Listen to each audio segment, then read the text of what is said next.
Endi bir işgecimle muhakeme kılayla hürmetlik vatandaş.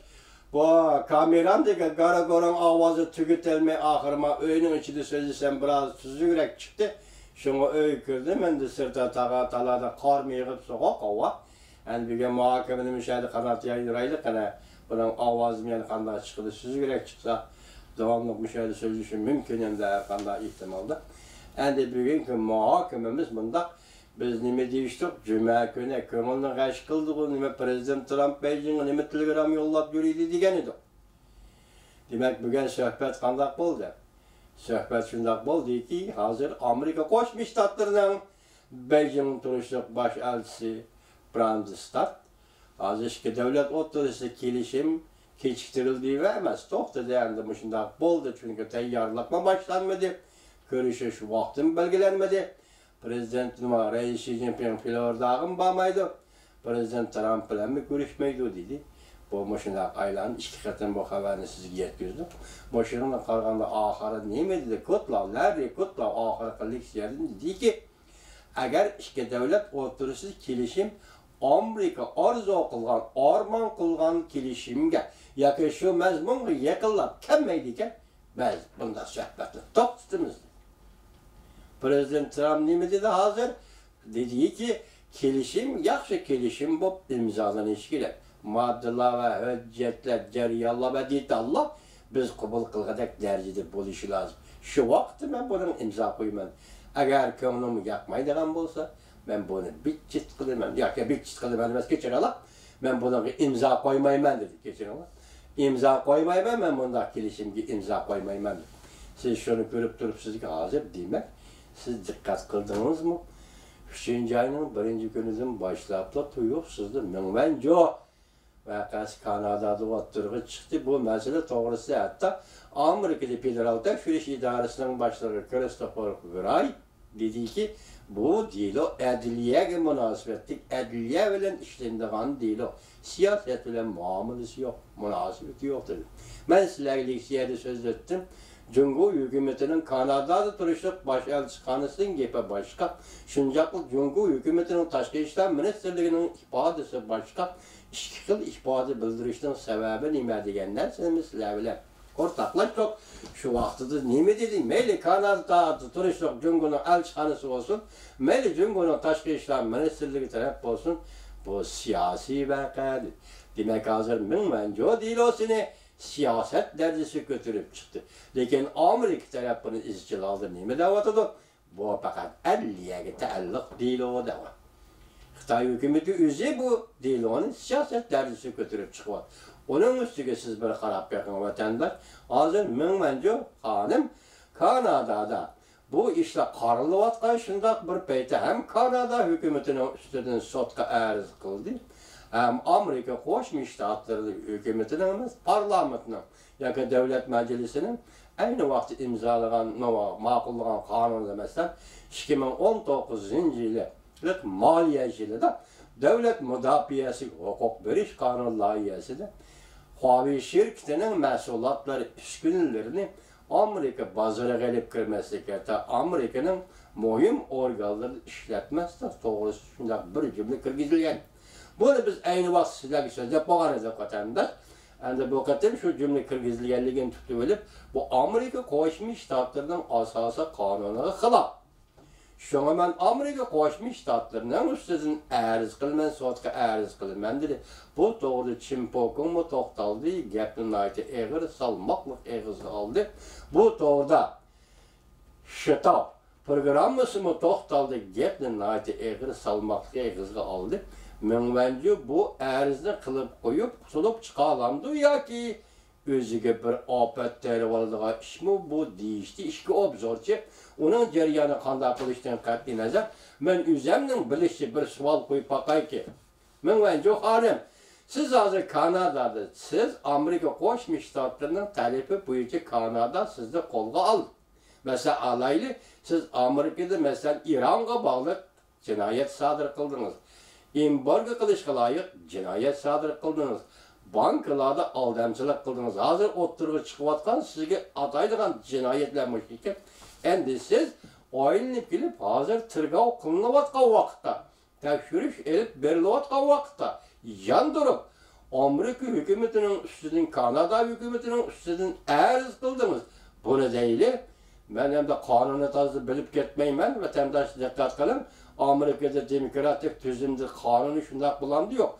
Özü eyiplengen kişi, eyiplengen işlerine cevap veriş ve sot tapşırdığını tapşırmay durup, yani şu sotun içinde özünü eyiplik iki taraf, mesela Kanada ve Amerika Koşmuş Ştatları hükümetinin üstünden arz kılış.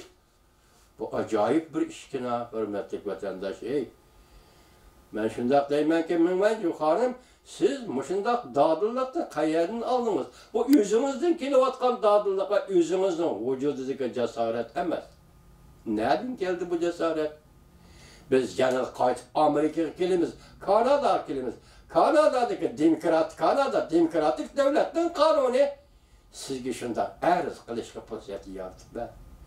Amerika koşmayışı demokratik devletten kanunu sizge şunda Amerika'nın üstünden arz kılışka pozisyeti yaratıp ver. Münvencu Hanım, sizden devletiniz Cumhur Halk Cumhuriyeti şunda kanun var mı? Cumhur Halk Cumhuriyeti'de kol elinden eyiplengen kişiler eyipleniş cereyan edemez. Eyiplenip bir taraf kılınıp boğandan keyin mi arz kılalaydigan hukuk var mı? Asası kanun boyunca arz kılalaydigan hukuk var mı?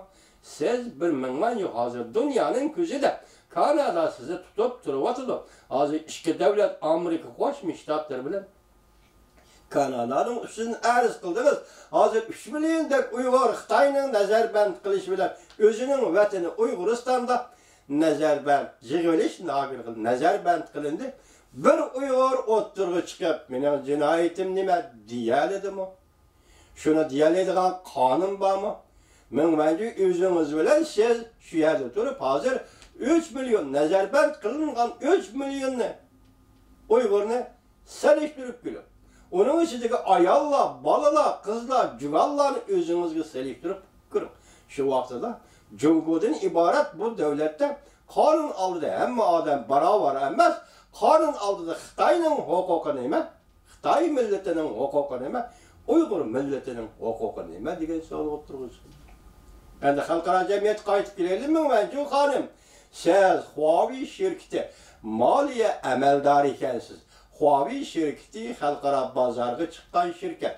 Bazara kirgen şirket, hatta G'arb dünyasının 5. evlat sanaat ve terakkiyat texnika, fen texnika sahası kirip gelgen şirket.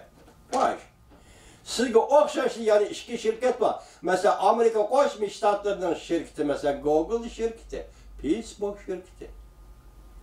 Hazırgıcı Cumhur'un bazarına kirmen de kirelmeyi da Google bilen Facebook. Bu iki şirket Cumhur hükümetinin üstünden arz kılaydıysa Cumhur dışında kanun var mı Münvencu Hanım? Yok. Siz arz kılaysınız demokratik devletlerinin kanunundan payını. Demokratik devletlerinin şirketleri Cumhur'un bazıları kirmende bazıları kiremmeyi vatkan Google bilen Facebook arz kılamaz. Çünkü Cumhur'da bunda kanun yok. Biz endi bunu koyup durayla, hazır endi iş tügüdü değil, iş tügüdü dememiz lazım. İş tügüme de vatandaş tahlil kılayla karab durana. Çavuşan sohbeti, Xitay sohbeti, ikilisi yerim yolda düşüp kaldı. İki yıl moşunun bilen hepilekte Amerika Koşmuş Ştatlarının Prezident Trump ve Prezident Trump hükümeti 2 yıl. Evvelisi Çavuşan yadro kuralları, Çavuşan yerim arın yadrosuzlaştırış meselesi. İkincisi Cungo'da kızıl rakam meselesi, soda ve iktisat meselesi, sohbet meselesi. Hazır bu işler mesela Çavuşan bilen kilişim imzalaş yerim yolda toktap kaldı. Cungo bilen kilişim imzalaşma hazırlıca yerim yolda toktap kaldı. Anda Prezident Trump özünün vədisiye belgilegen siyaseti boyunca 3. ayının 2. günüdün başlap biz 25%'in tamamını becek koyumuz diyen siyasetini mi kilişimini nazarda tutup, sohbetini nazarda tutup keçiktirgen idi. Cungo'nun makul keltirişini nazarda tutup keçiktirgen idi. Lekin Cungo makul demedi. Çünkü yakın gelmedi. Biz tünün gelişimiz ne deydi? Steve Bannon'un sözü aytganda Amerikalıkka en kerek bolgan en mühim siyaset, en mühim narsa kurulma karakterlik islahat edip beriş Cumhur'da. Bu ne? Yani programımızda şitağı ne mi dedi? Bu Cumhur'da siyasi hakimiyeti berip çekiladigan işte. Berip şunu takıladigan işte. Cumhur bu tarafı bu yoldu. Yol koyanmay, hoş yol koyanmadı. Hazır sohbet. Çünkü oturup işte devlet rehberinin uçuruşu ve sohbeti, kilişim imzalı, işte toktap kaldı. Ondan sonra Prezident Trump kandak siyasetini yol koydu. Hazır işte devletten münasebeti Robro körüp yol üstüde, aç yol üstüde taktı deydi. Çünkü kandak muamele kıldı. Çünkü'nün hazır ornu pasporunu çıkıp kaldı. Xitayçı bidon deydi bu. Xitay hazır pasporunu çıkıp kaldı. Prezident Trump başlap takı hazırgıça üstünlükte durup geldi. Prezident Trump hükümeti teşebbüskarlık ornu durup geldi. Karana, sohbet zalını taşlap çıkıp bitiş Vietnam'da xığınıydı. Bu bir teşebbüskarlık. Bugünkü Prezident Trump ahır ne mi dedi? Kelişim yaxşı olsun, mezbunu olsun, ben onu imza koyayım, bombası koymayayım, bu tamamen ihtiyarım dekiş. Vazgeçeleyim, taşlap çıkıp biteleyim. Bu mu? Ne mi? Bir devletin ornu, teşebbüskarlık. Teşebbüskarlıkla belirleydi. Mesela Amerika Koşmuş Ştatlarının iktisat ornu, harbiy işlardaki ornu, halkara cemiyetdeki obrazı ve ornu